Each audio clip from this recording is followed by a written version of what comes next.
Siguiendo con esta temática que tiene que ver con un plan que ha destinado el gobierno desde el Ministerio de Salud de la aceleración de la reducción de la mortalidad materna, y siguiendo también con todas las estrategias del Ministerio de Salud acerca de la ruta materna, hoy vamos a tener, digamos, una charla de lo que ya hemos visto en algunas ocasiones acerca del binomio madre-hijo, pero más que todo enfocado en que como Hospital Padrino, que ya fuimos constituidos como tal, sepamos dar el enfoque a todo lo que es el binomio madre-hijo.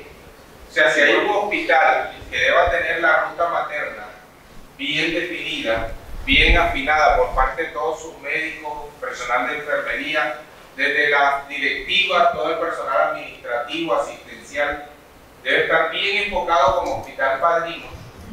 Como Hospital Padrino debe saber muy bien la ruta materna, no desconocer los pasos de esta ruta, no decir, no, eso se lo hacen en su EPS, eso se lo hacen allá, saber todo lo que nos toca a nosotros. Y por otro lado, es como Hospital Padrino tener en cuenta que es que nosotros no somos aquí un hospital por ser de tercero o cuarto nivel que nos van a remitir todo, no. Hospital Padrino significa que vamos a dar una asesoría adecuada para que la ruta materna tenga éxito aún en hospitales de segundo y de primer nivel en el departamento, y que vamos a enfocarnos después en las urgencias obstétricas. Hoy básicamente estamos enfocados en lo que es el binomio madre-hijo, y la doctora Eileen nos va a hacer, como que dice, un viaje por todo lo que significa el binomio madre-hijo para tener en cuenta esta parte que forma parte fundamental de la ruta materna. Entonces, no confundir una cosa con otra. Hay unas cosas que son urgencias obstétricas, eso tiene que ver más con el asesoramiento que le vamos a dar a algunos hospitales como Hospital Padrino, y otra cosa es la ruta materna. Ahora, dentro de la ruta materna pueden ocurrir urgencias, el manejo de urgencias obstétricas es necesario conocerlo. ¿Estamos por ahí bien? Entonces, era una charla para todos. Yo pienso que debería haber hasta personal administrativo aquí, personal de admisión, porque a veces lo vimos de admisión que no saben si eso es de la ruta materna. Recibir a todo el mundo aquí. No, se trata de saber cómo manejar cada situación. Bueno, doctora Eileen. Muchas gracias. Entonces, entremos en materia enseguida, ¿listo? ¿Qué es el binomio madre-hijo? Es el conjunto humano creado por la mujer como progenitora y su producto de la gestación o el nacido vivo que va a requerir un entorno sano, seguro y adecuado para su desarrollo físico, social y mental. Resulta y pasa que la estrategia de binomio madre-hijo y garantizar su atención no viene de ahora, no es con ruta materna. Realmente desde el 2012-2013 el Ministerio de Salud comenzó a implementar la estrategia de garantizar una atención adecuada para el binomio madre-hijo. Este seguimiento o esta propuesta era fortalecer el conocimiento, ¿cierto?, en la atención de la gestante durante el embarazo, todo lo que era el proceso prenatal y la atención de ese recién nacido, logrando que tuviésemos intervenciones seguras y habilidades en el personal médico para poder garantizar un feliz término de la gestación. Entonces, ¿qué analizaron ellos? Determinaron cuáles fueron los errores y las fallas en esa atención.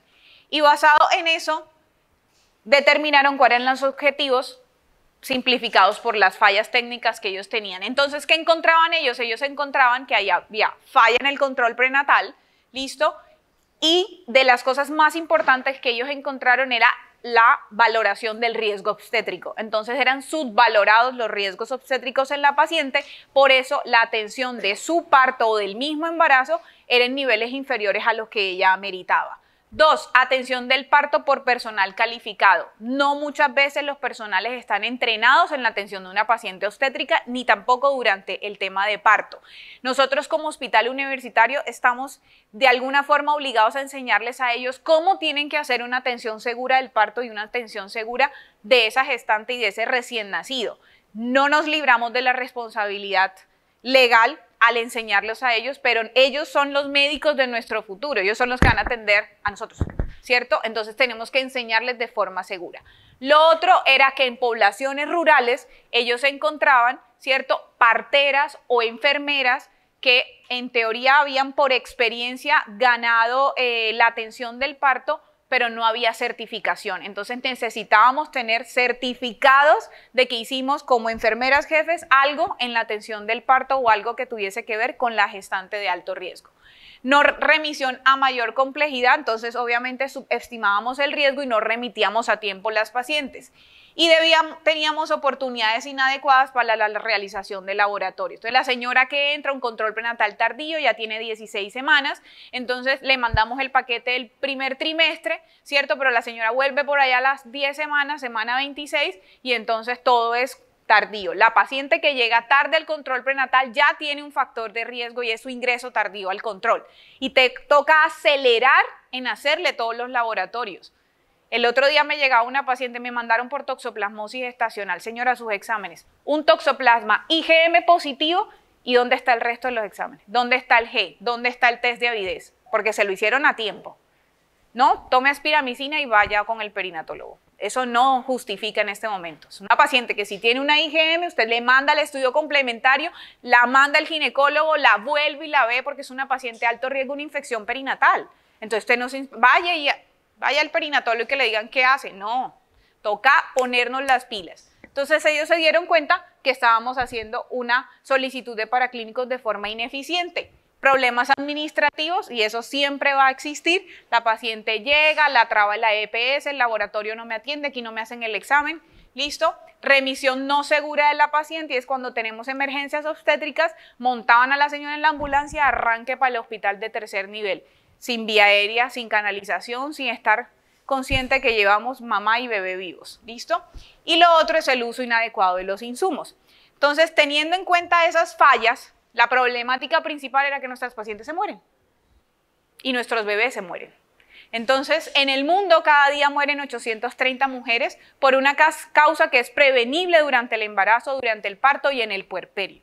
¿Listo? Y el objetivo principal de nosotros, que somos los cuidadores de los servicios antenatales, es conseguir que ese bebé y esa mamá lleguen a un feliz término y sanos después del embarazo. ¿Listo?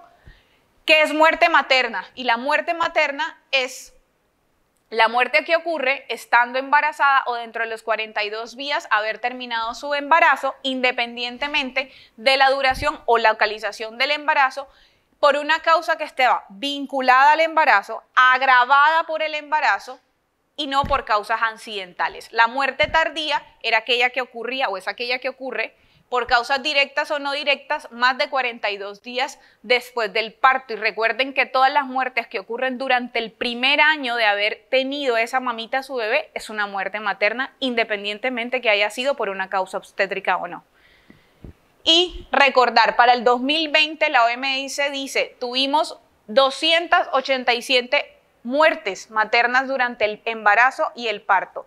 Todas esas prácticamente prevenibles en un 95% y el 99% ocurrieron en países en vía de desarrollo como el nuestro.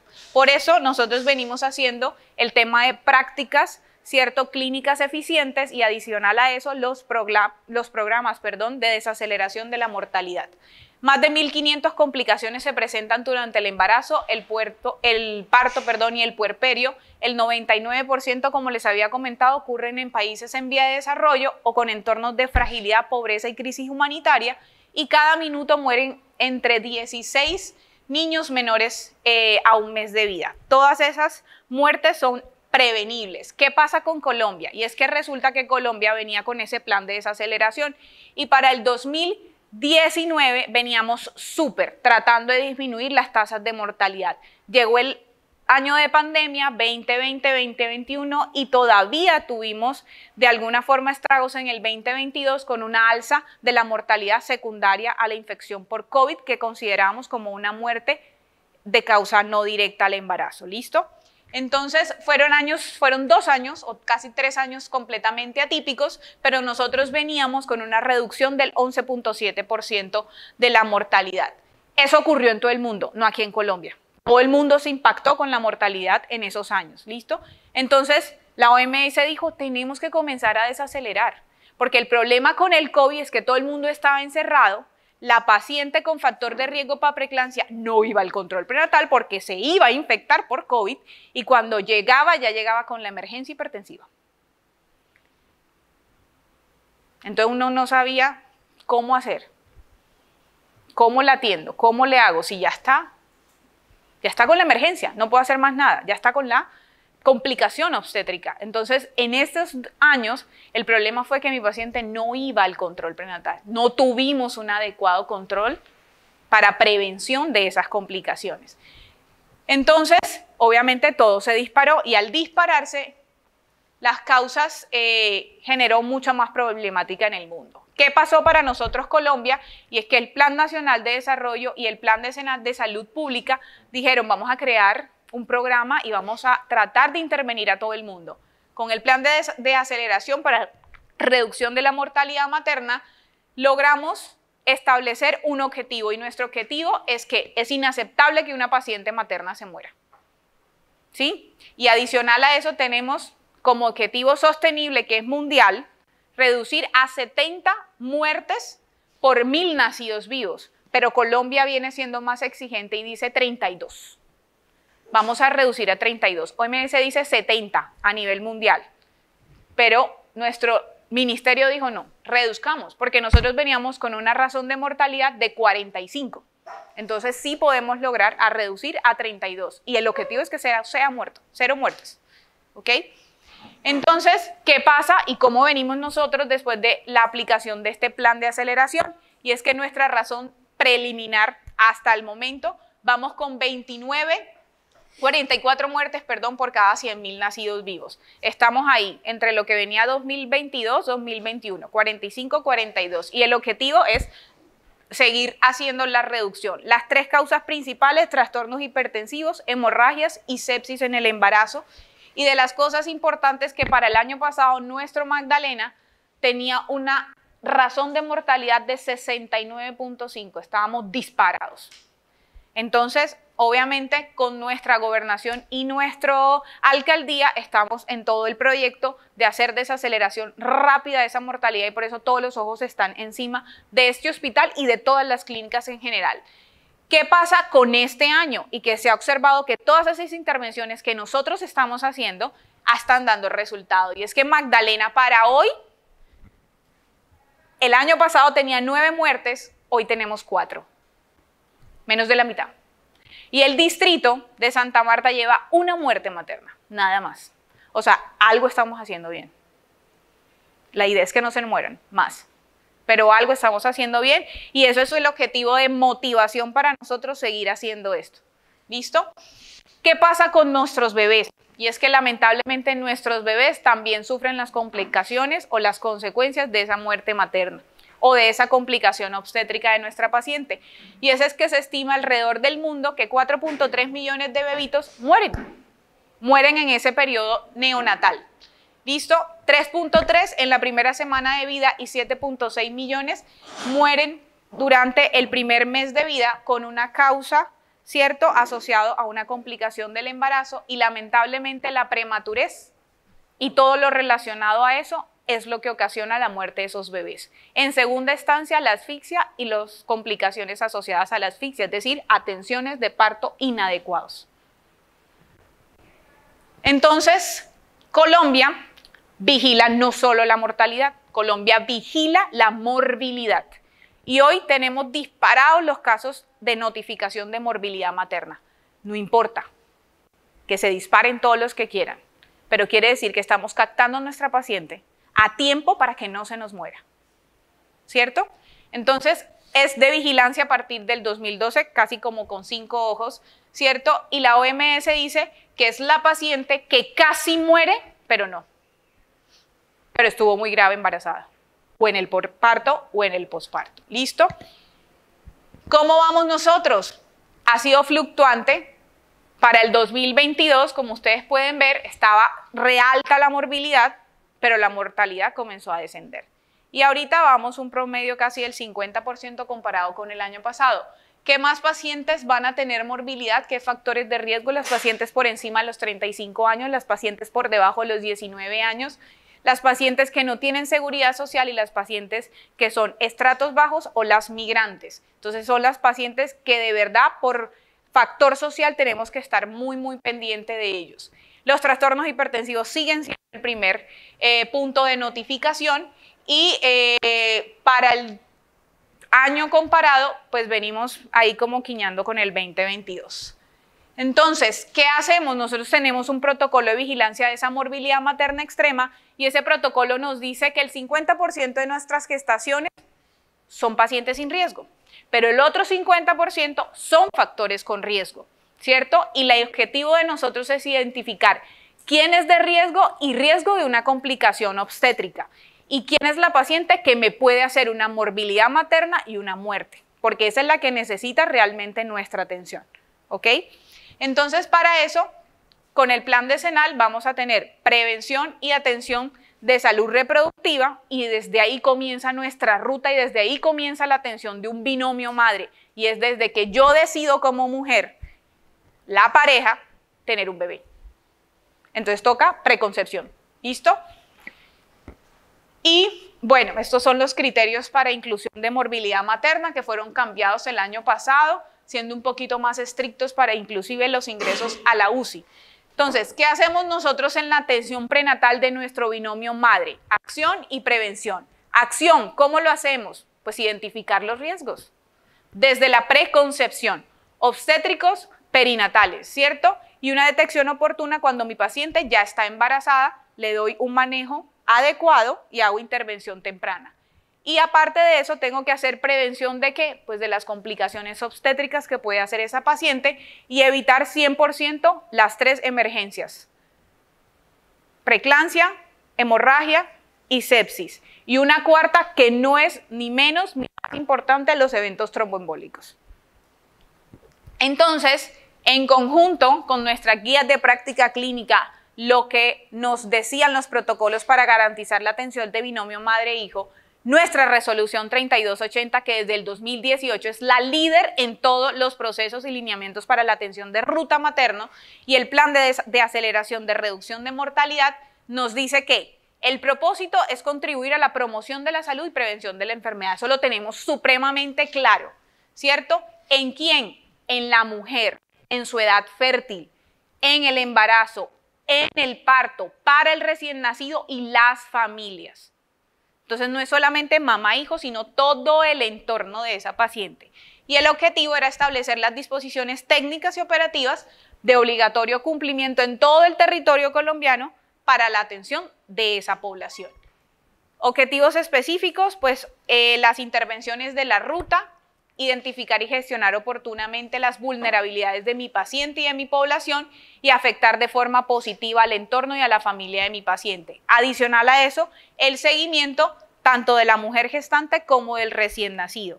Ya atendimos el parto y ya pediatría que se encargue el bebé. No, eso hace parte de la ruta y eso hace parte de la atención de binomio madre-hijo. ¿Listo? Nuestra población alcance es toda la paciente que tenga intención reproductiva, toda paciente gestante, en el posparto, sus familias y la red de cuidado para el recién nacido en todo el territorio colombiano. Y nosotros tenemos intervenciones colectivas, que es una información para la salud, educación de la salud y confirmación de las redes familiares y comunitarias, e intervenciones individuales que hacen parte de los eslabones de nuestra ruta materna. Entonces, ruta y la atención del binomio arranca desde la atención en el cuidado prenatal. Y resulta y pasa que nosotros tenemos mujeres en edad reproductiva desde los 10 años hasta los 54 años. Entonces, desde que mi paciente chiquitina de 10 años se desarrolló, es una paciente susceptible a embarazarse. Quiere decir que desde ese momento yo tengo que tratar de captar a esa chiquita y llevarla a una consulta preconcepcional. ¿Quién lo hace? ¿El pediatra, el ginecólogo? Todavía no tenemos claro desde dónde tenemos que arrancar. Pero lo ideal es que en las consultas de pediatría se haga consejería cuando su paciente ya tiene menarquia y ya comience ese desarrollo de la adolescencia. ¿Listo?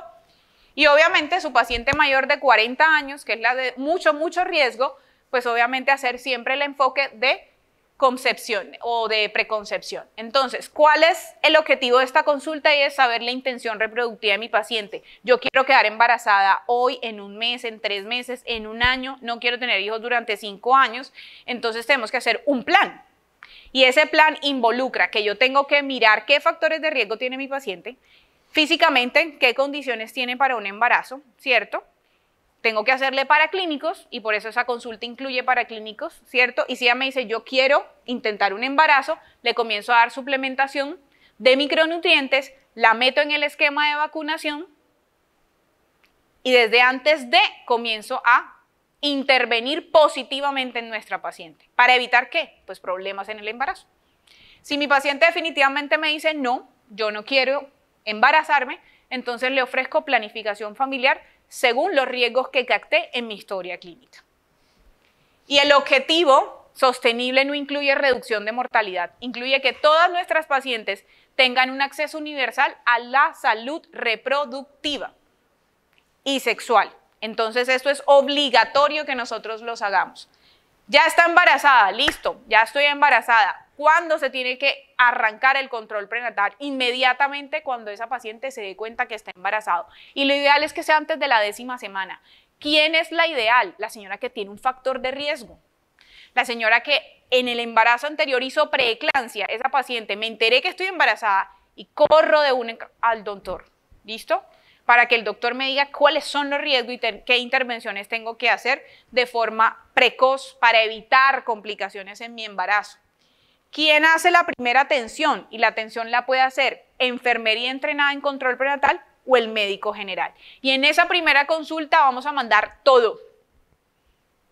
Todos los exámenes del primer trimestre, vamos a mandar la primera ecografía para corroborar, 1, que la señora esté embarazada, 2, que ese bebé esté dentro del útero, ¿cierto? Porque nos llevamos sorpresas en las ecografías tempranas, bebés en ovarios, bebés en trompas, o era un ectópico, o era un embarazo que falló. Y no que llegue la señora a la 11-14, hacerle una 11-14, una translucencia nucal y decirle a la mamá, aborto retenido. O señora, usted no está embarazada, porque pasa muy frecuentemente. Listo. ¿Qué más hago ahí? Voy a hacer mi historia clínica y esa persona tiene que tener en la cabeza que tiene que identificar todos los riesgos del mundo. Lista de chequeo. ¿Listo? Pacientes de alto riesgo, pues en esa primera consulta se va a identificar y ustedes la van a derivar. ¿A dónde? A ginecología. La señora es cardiópata, pues al cardiólogo. La señora tiene hipotiroidismo, pues con el endocrinólogo, sino con el médico internista. La señora tiene una tuberculosis, pues me apoyo con neumología y con infectología. Y como todas esas patologías pueden tener una complicación durante la gestación y hacia el bebé, pues la mandamos al especialista en medicina materno-fetal. ¿Cierto? Pero tenemos que trabajar juntos, multidisciplinar, no se queden con la paciente, porque ustedes solo no la van a poder manejar.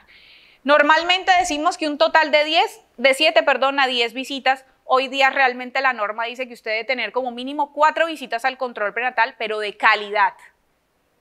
Si usted en 4 visitas al control prenatal le hizo todo lo que tenía que hacerle a su paciente, sus ecografías prioritarias, y adicional a eso intervino factores de riesgo, hizo un excelente control. Pero la señora tiene 10 visitas y escasamente el hemograma del primer trimestre. 4 de calidad se consideran. Porque es que nos hemos dado cuenta que 10 controles, pero exámenes desactualizados, no le hacen la curva.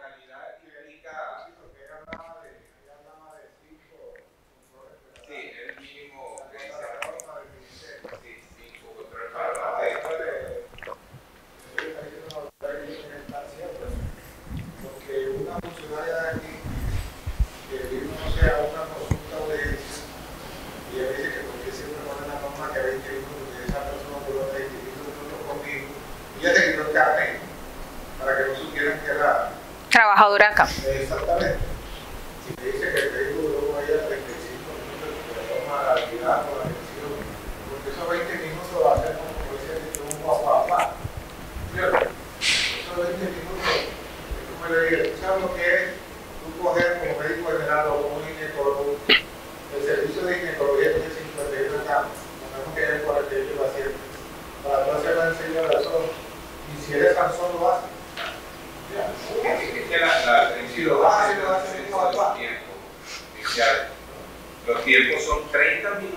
la primera consulta. Ustedes dicen que 40 es la primera vez, 40 es la primera vez, y después 30. Lo que pasa es que la EPS y a veces las clínicas privadas, tanto el hospital es uno de los más comunes, no le ponen o no cobran o no quieren pagar el valor de los 30 y de los 40 minutos, porque tienen que sacar un valor de cobro, ya para la gente.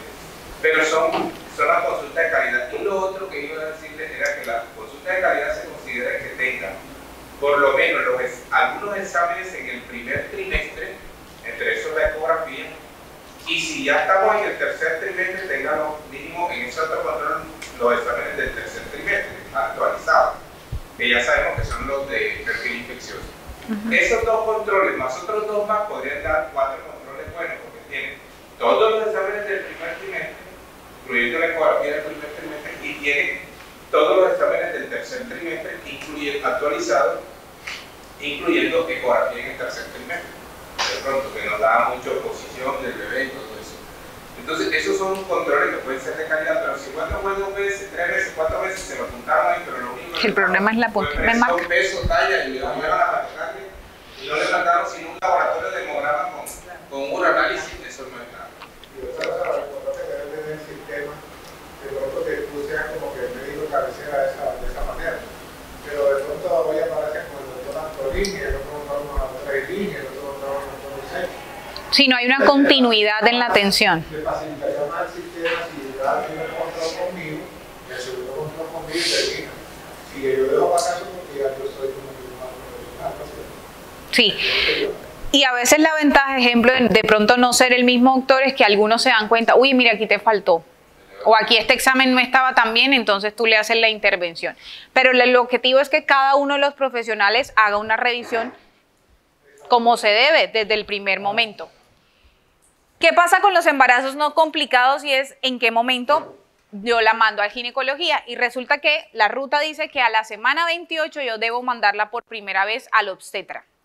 ¿Para qué? Para que ese obstetra me valore mi riesgo de embarazo, de parto y deje una continuidad. La segunda visita al ginecólogo, embarazo de bajo riesgo. Ella debe ir entre la semana 32 a la semana 34 y ahí le van ya a decir cuál es su plan de parto, qué tantas veces debe ir a la consulta de control prenatal, con quién la va a hacer, con el médico general, con la enfermera o el ginecólogo. Y en el último mes, es decir, a partir de la semana 36, probablemente esa atención debe ser o el médico general que está entrenado en la parte de obstetricia o el ginecólogo, porque nosotros tenemos que valorar bebé, mamá, si está en preparto, si ya está en trabajo de parto, o identificar posiciones distóxicas para poder hacer una programación de parto vía alta. Entonces, Eso es un problema que tienen las EPS, y yo se lo he detectado porque yo les digo a veces, Adri, ¿tú por qué vienes? Doctor, es que yo vengo porque usted me dijo que a la semana tenía que verme, si semana 35 a la 36 tenía que verme y me dieron una cita para dentro de un mes. Ya yo dentro de un mes ya tiene 48. sí, exacto. Entonces la EPS, sabiendo que tiene que darle una cita semanal de la semana 36 a la 40 con el ginecólogo o con el médico entrenado, va la señora, entonces por eso se meten por la urgencia y usan mucho la urgencia. En las últimas 4 semanas usted la ve y dice, pero esa es la misma que vino la semana pasada. Pero pobrecita la señora viene porque no le dieron su EPS una cita con el ginecólogo. Entonces cada semana está viniendo aquí y el doctor Estamoso se enoja entonces porque le digo, esta es la misma que le hicimos los exámenes la vez pasada y tal, ella viene acá a hacer su prueba de sangre, de cierto, del Gravidex, o se puede hacer una prueba en orina, pero siempre tenemos que corroborar con la historia clínica, la ausencia de menstruación, paraclínicos en sangre y verificar con una ecografía si mi paciente está en embarazo o no. La ecografía temprana generalmente la hacemos en embarazos por debajo de la semana 9. Esto es un tema importante, hace parte de nuestra ruta y es de alguna forma nuestra primera salida de la ruta y es cuando nos llegan las pacientes haciendo énfasis en la sentencia C355. Así como nosotros hacemos las recomendaciones de nutrición al final, signos de alarma en la paciente en cada consulta, ¿cierto? En esa primera consulta nosotros tenemos que hacer consejería. Lamentablemente es obligatorio cumplimiento y nos toca informarle a la paciente que existe la sentencia, ¿ok?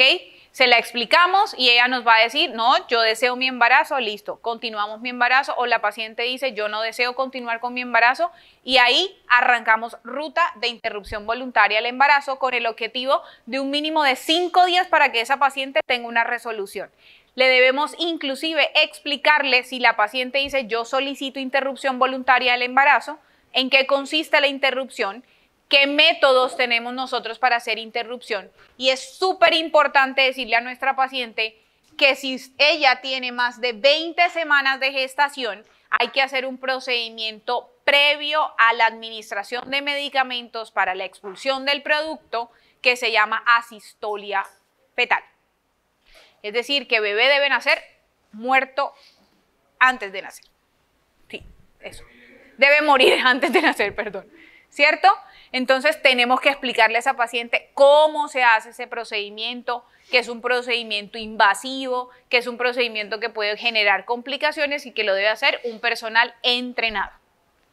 Y la paciente toma su decisión. Ojo, no olvidar. Listo, la señora va a interrumpir, entonces no le mando ni hemograma, ni pruebas de perfil infeccioso, no. Esa paciente también yo tengo que identificarle si tiene anemia porque es susceptible a una hemorragia posaborto. Si esa paciente tiene VIH positivo, tiene un VDRL positivo, porque esa paciente yo tengo que iniciarle el tratamiento. Entonces salió un VDRL positivo, una prueba troponina positiva, mi paciente sí está en una interrupción, pero tiene sífilis. Entonces tengo que hacerle el tratamiento. O me doy cuenta que mi paciente es VIH positivo, pues tengo que arrancarle, ¿cierto?, infectología y su terapia antirretroviral, o por lo menos hacer las pruebas confirmatorias. Y adicional, señor.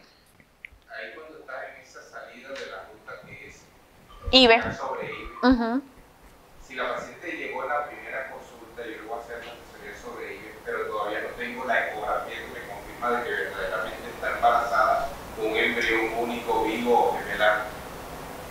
Sería bueno tener esa confirmación antes de hablar de IVE.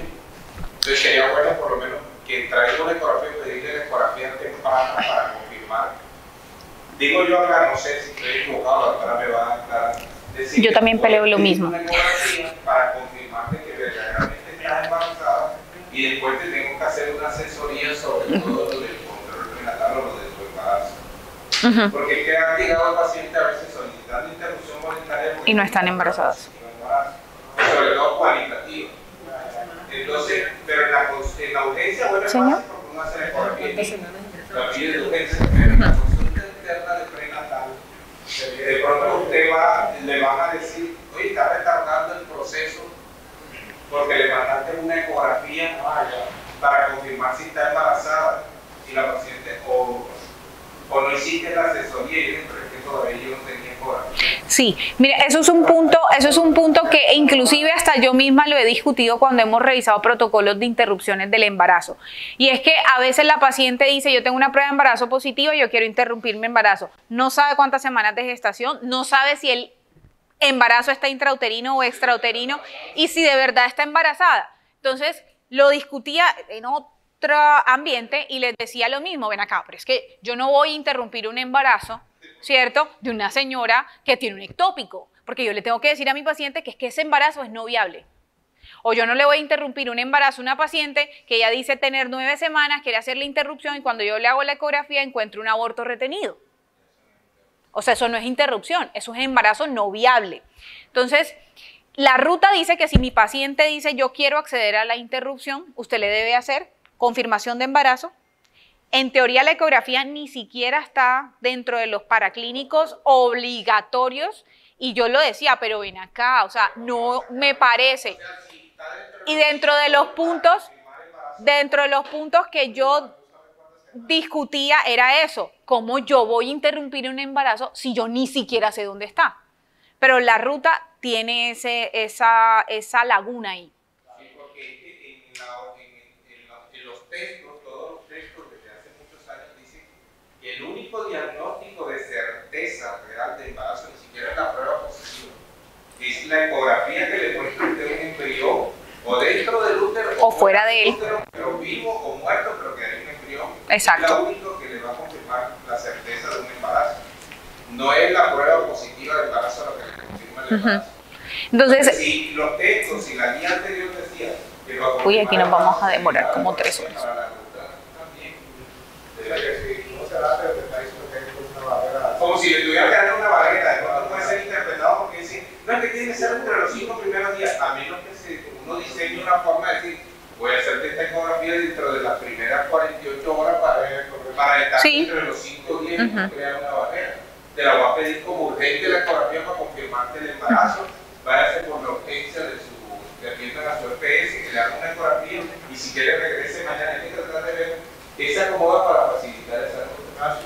sí. Porque ya nosotros los comienzos somos expertos en acomodar. Ok, pero sí es importante eso, porque dentro de la ruta ni siquiera dice que tú le tienes que mandar a hacer una ecografía para confirmar embarazo intrauterino.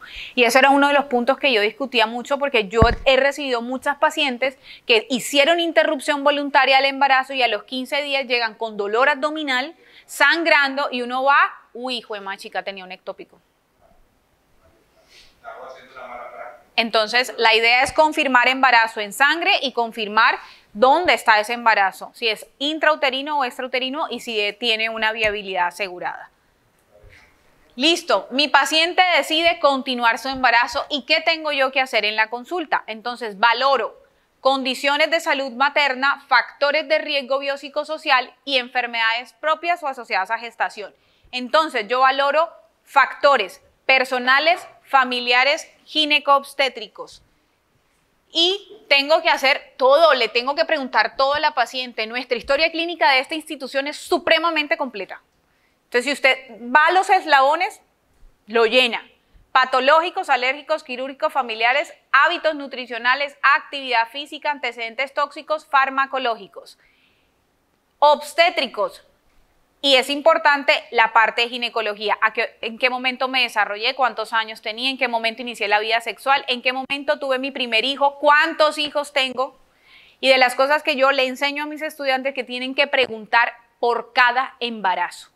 Tuve el bebé por parto vaginal en el año tal, a la semana tal, y no tuve complicaciones ni enfermedades durante mi embarazo. Mi segundo embarazo fue en el año tal. Me hicieron cesárea porque hice preeclampsia a la semana 34, quedé hipertensa por 3 meses, pero después me lo quitaron. Y resulta que su paciente está en su primer control 16 semanas y está hipertensa. O sea, su paciente es hipertensa crónica. Duró 3 meses tomando antihipertensivos. Clasifica como hipertensa crónica. ¿Listo?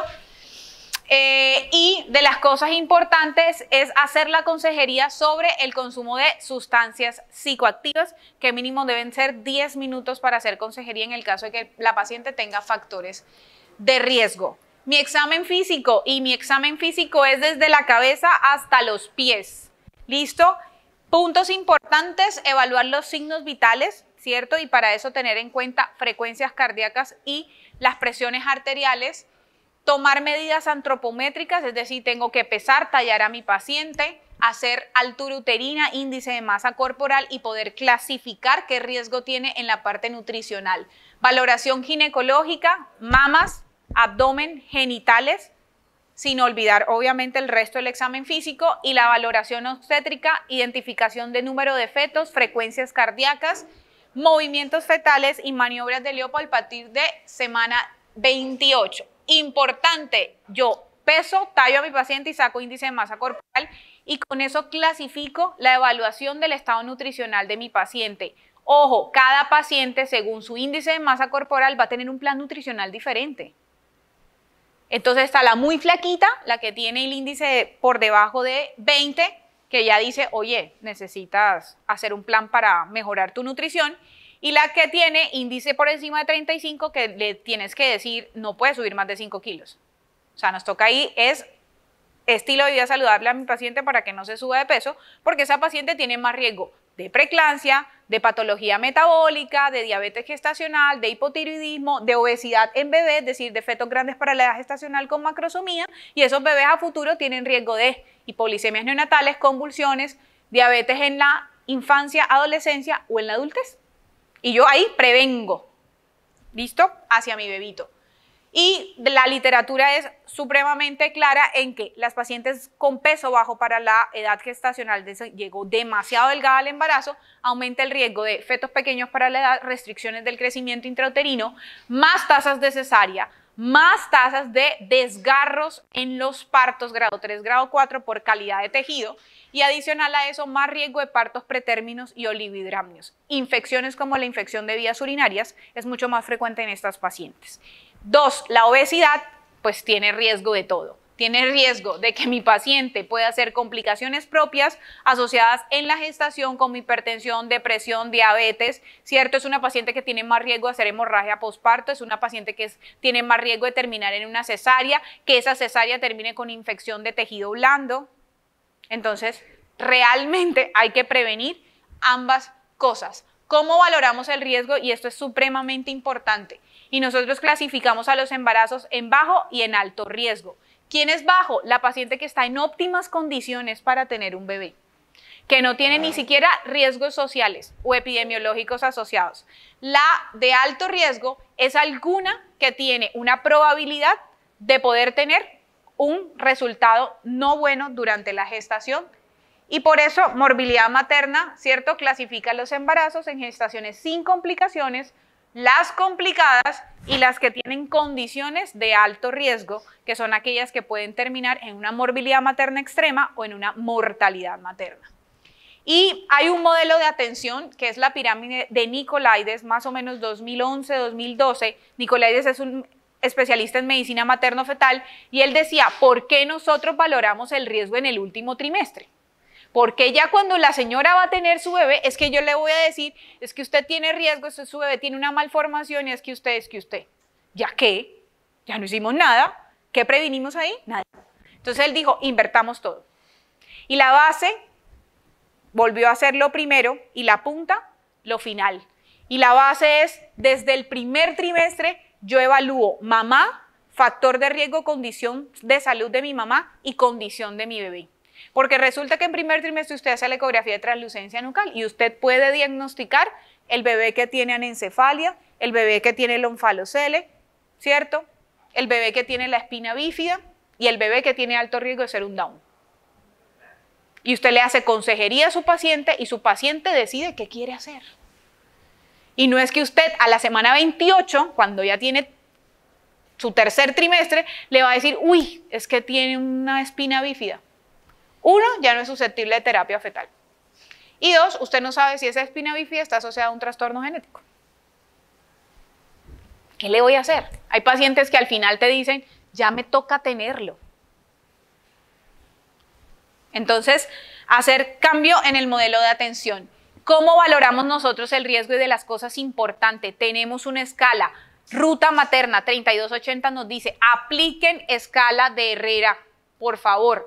Nos preguntan edad, paridad, cesáreas previas, preeclampsias, abortos, hemorragias, extracciones de placenta durante el parto, el embarazo actual, si hay enfermedades renales crónicas, diabetes pregestacional, hemorragias, anemia, y evalúa la parte de riesgo emocional y social de nuestra paciente y es si tiene ansiedad severa o si tiene un soporte familiar inadecuado, porque eso hace que su paciente sea de riesgo. Entonces resulta y pasa que su paciente tiene 16 años, vive con los suegros y la pareja y vive en un estrato 3. Ya, su paciente no tiene, en teoría, ninguna condición física de riesgo, solo que es adolescente, pero tiene 3 factores sociales de riesgo. O sea, esa paciente es de alto riesgo. Y usted la puede enfocar desde esa primera consulta cuando aplica la escala. En teoría, cada trimestre usted tiene que aplicar la escala de Herrera para poder hacer valoración del riesgo, pero en cada visita que usted haga a su paciente, usted puede revalorar los riesgos. Entonces, no es en cada trimestre, en cada visita que vaya. Porque su paciente en una visita llegó y le dice, ya me hice la curva de azúcar y tengo diabetes. Entonces, ya es de alto riesgo porque tiene diabetes. Y antes venía súper bien. Entonces, ¿cómo clasificamos los alto riesgo? Y el alto riesgo se clasifica, 1, la paciente tiene una condición, una solita, un solo factor de riesgo epidemiológico o social, que puede ser simplemente la edad. Mi paciente tiene 16 años o mi paciente tiene 40 años y esa es una paciente de alto riesgo. pero solo tiene un factor, social o epidemiológico. Mi paciente de riesgo tipo 2 es la paciente que tiene en teoría una buena salud, pero tiene un antecedente, una patología o un resultado perinatal. La señora que hizo preeclampsia, solo hizo preeclampsia, no quedó hipertensa.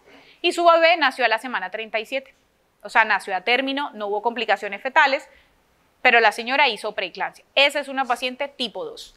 La tipo 3 es la que tiene un riesgo inminente de complicarse o que tenga un resultado perinatal adverso. ¿Quiénes? Las señoras que tienen infertilidad, incompetencias cervicales, que tienen enfermedades inmunológicas de base, ¿cierto? La paciente lúpica, la que tiene una trombofilia heredada, la paciente cardiópata, nefrópata, la señora que me llegó y tiene una ruptura espontánea de membrana con embarazo de 26 semanas.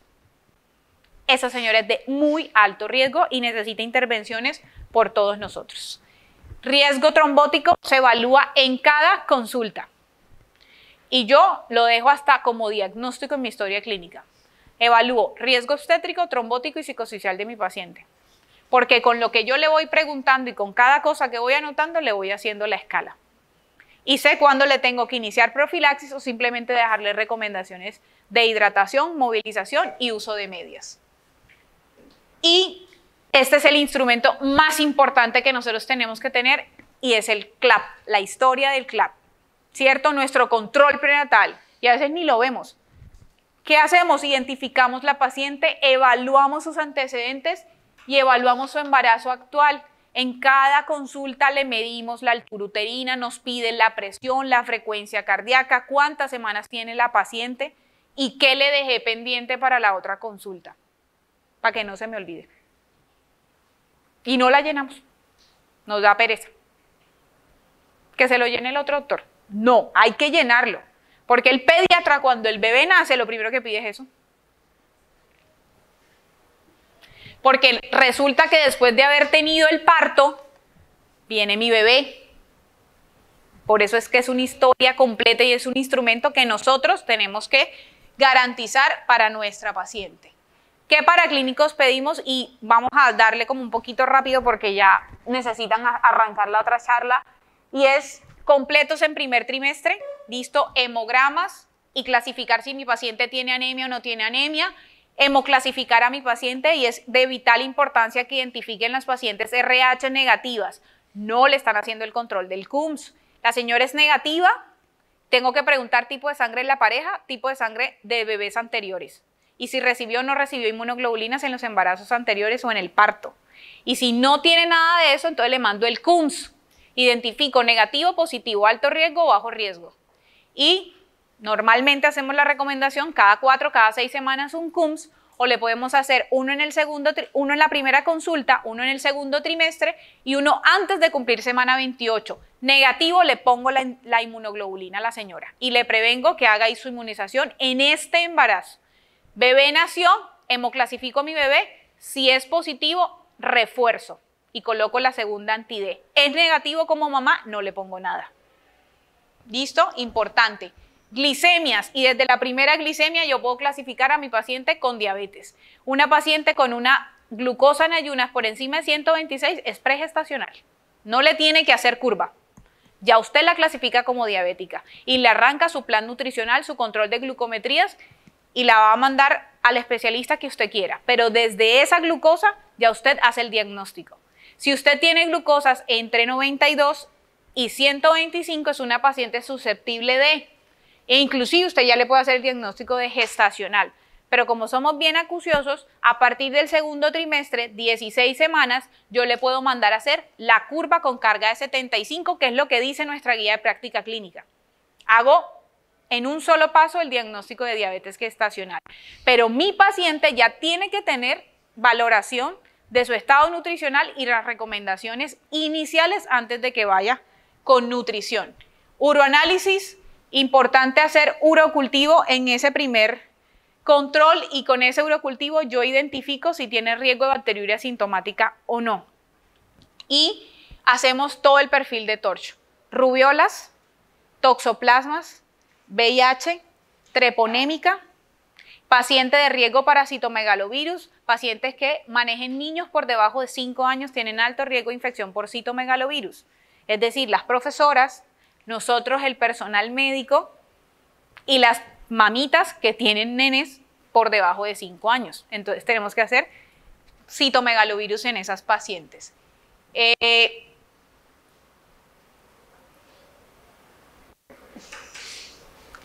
¿Qué hago con las serologías de toxoplasma? Importante porque en el primer control hago las dos, IgG e IgM.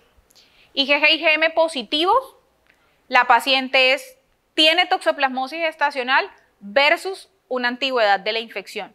Si tiene menos de 16 semanas, test de avidez. Si el test de avidez tiene alta avidez, quiere decir que la paciente se infectó antes de embarazarse, no necesita tomar medicación y no hay riesgo con el embarazo. Si por el contrario es baja avidez, se infectó con el embarazo, necesita tomar el medicamento y debemos confirmar que mi bebé no tenga infección perinatal. IgM positiva, IgG negativa puede ser una primoinfección, inicio medicación y repito ambas 4 semanas. Si sigue estando positiva y la IgG no se positivizó, es una inmunidad natural de inmunoglobulina M. ¿Qué tengo que hacer? Vigilar con las dos. Porque es una seronegativa susceptible a infectarse durante la gestación. ¿Qué pasa si tengo IgG positiva con una M negativa? Probablemente es una paciente que se infectó antes de embarazarse. Y si ambas están negativas, pues es una paciente susceptible a infección. En cualquier momento de la gestación que haga una de las dos positivas es infección gestacional. Y tengo que hacer identificación de infección perinatal. Pacientes deben tomar espiramicina y al que yo diga bebé sano, no tiene toxoplasmosis congénita, la señora igual continúa su espiramicina hasta finalizar la gestación para evitar infecciones perinatales. Citología, las pacientes se le puede realizar a partir de la semana 14 hasta la semana 24, si no tiene una citología del último año o si tiene una citología del último año que salió algo irregular y no hicieron tratamiento. Y gota gruesa para nosotros, somos población de riesgo, así que toca mandar gota gruesa a las pacientes. En el último trimestre es importante el cultivo rectovaginal y eso define mucho infecciones perinatales por el estreptococo del grupo B. Entonces esa paciente entre la semana 34 y la semana 36 le mando el cultivo vaginal y rectal y con eso identifico a quién le voy a poner profilaxis durante el parto. No es indicación de cesárea. La señora puede tener su parto vaginal, su inducción de parto con su antibiótico y tener su bebé por parto vaginal y disminuyó el riesgo. Hoy día pasa algo muy frecuente y es que no encontramos estreptococo, sino gérmenes atípicos. La Morganella morgagni es uno de los gérmenes muy frecuentemente encontrados en los cultivos y reatípico. Hay estudios que dicen que hacen severidad en infecciones perinatales tempranas, entonces toca es mirar el nivel de resistencia del antibiograma. Si es muy resistente, usted trate de cubrir a esa paciente con antibiótico durante su parto para evitar un efecto sobre bebé. Si es multisensible, en teoría no debería ser profilaxis porque la profilaxis está indicada para el estreptococo. ¿Qué hago yo en primer trimestre? Y bueno, vamos a darle rápido. No sé si tengo tiempo para hacerlo porque... ¿Qué hacemos en primer trimestre? Ecografía de primer trimestre, precoz antes de 9 semanas, pero si tengo las semanas entre la semana 11 a la semana 14, ¿hago qué? Translucencia nucal, con el objetivo de identificar 3 riesgos. Aneuploidías con las translucencias nucales y los marcadores de cromosomopatías, uterinas, y con eso hago el riesgo de preeclampsia, cervicometría y valoro el riesgo de parto pretérmino. A veces hay instituciones que solamente nos ofrecen la translucencia nucal y el resto no, toca pedírselos. Entonces, si usted quiere una valoración completa del riesgo, pida las 3. Translucencia, cervicometría y Doppler de arterias uterinas. Si es la doctora Ailín Acevedo, en su academia le enseñaron que en solo translucencia hace los 3 riesgos. Valora los 3 riesgos. Y eso es por escuela. ¿Listo? Y de las cosas importantes. Si es alto riesgo, preeclampsia, ¿qué tengo que mandar? Aspirina. ¿Cuánto le mando? 150, que es la que nos dice. Los estudios están volcando y dicen, bueno, ¿será que vamos a hacer nuevamente 100, 81, 150 hasta el momento? Las sociedades médicas dicen, mande 150. ¿Listo? Si tengo riesgo alto para cromosomopatías o neuploidías, pues simplemente hago la consejería y mando porque mi paciente es susceptible a una prueba invasiva. Entonces toca hacerle una amniocentesis temprana para que ella pueda identificar si su bebé tiene o no tiene una alteración cromosómica y decida qué vamos a hacer. ¿Listo? En el segundo trimestre, y es importante también, y es hacer el riesgo de alteraciones estructurales. Y era lo que les decía, la pirámide invertida. Yo no voy a esperar hasta que tenga 30 semanas para decirle que tiene una espina bífida. Yo tengo que decirle a mi paciente entre la semana 18 a la 22 que su bebé tiene una malformación, que es susceptible de tener una enfermedad genética por esa malformación. ¿Listo? Y que ella puede tomar una decisión antes de. Recuerden, y yo quiero sacar la idea, yo no soy objetora y tampoco soy motivadora a que hagan interrupciones del embarazo. Pero resulta que si mi paciente tiene una cardiopatía de mal pronóstico y es un bebito con trisomía 18, mi paciente tiene riesgo de hacer preeclampsia, hemorragia posparto, quedarse sin útero. ¿Y por qué yo la voy a exponer con un bebé que es incompatible con la vida? Mi obligación es decirle a ella, usted puede hacer interrupción. Y ella decide, basándose en sus riesgos.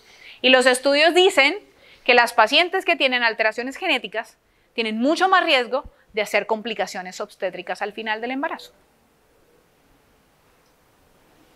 Ana, ¿tengo tiempo o ya? Bueno, quedamos casi que a la mitad. Tercer trimestre hacemos nuevamente peso de bebé, identificación de trastornos del crecimiento fetal y eso es supremamente importante. Y de las cosas que tiene nuestra ruta es que, hombre, control prenatal es amplio. Usted tiene que preguntarle a su paciente y mandar a su paciente a nutrición, a odontología y a psicología, porque esos son los riesgos que tiene la paciente. ¿Listo? Adicional a eso, cuando su paciente llega a las 32 semanas, su paciente, usted, retamoso que ya se fue, tenemos 32 semanas, ¿ya la vio el ginecólogo en su primera valoración? No me ha visto, listo, mándenla.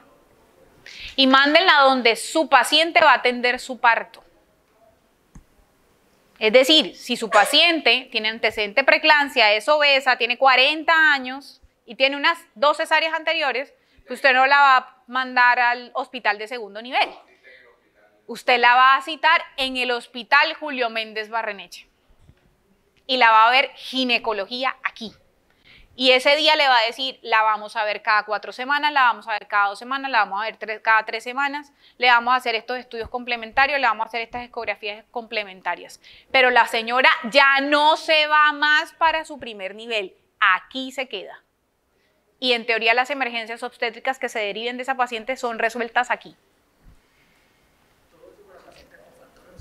Pacientes con factores de riesgo. Pero si Ailín Acevedo se embaraza, que tiene 34 años, ay no, ya 35, ¿cierto? ¿Cierto? Y me embaracé y tengo 35 años, no tengo cirugías anteriores, no tengo patologías de base y estoy tomando mi aspirina juiciosa, mis micronutrientes juiciosas, mi control prenatal súper juiciosa. ¿Dónde va a tener el parto usted? Aquí en el hospital. No, ¿dónde van a atenderlo? Segundo nivel. ¿A qué van a mandar para el hospital Julio Méndez Barreneche? No hay cama. ¿Ah?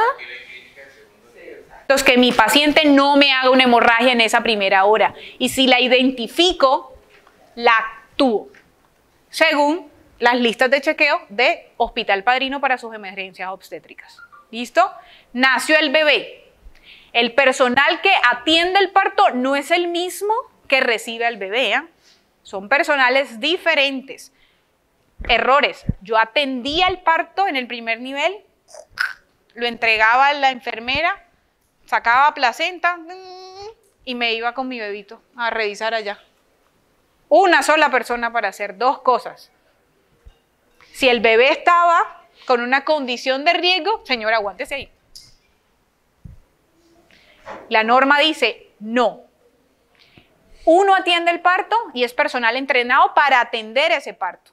Enfermeras con títulos en obstetricia y atención de parto. Parteras certificadas. Personal de entrenamiento médico general con enfoque en obstetricia. El ginecólogo, no el perinatólogo.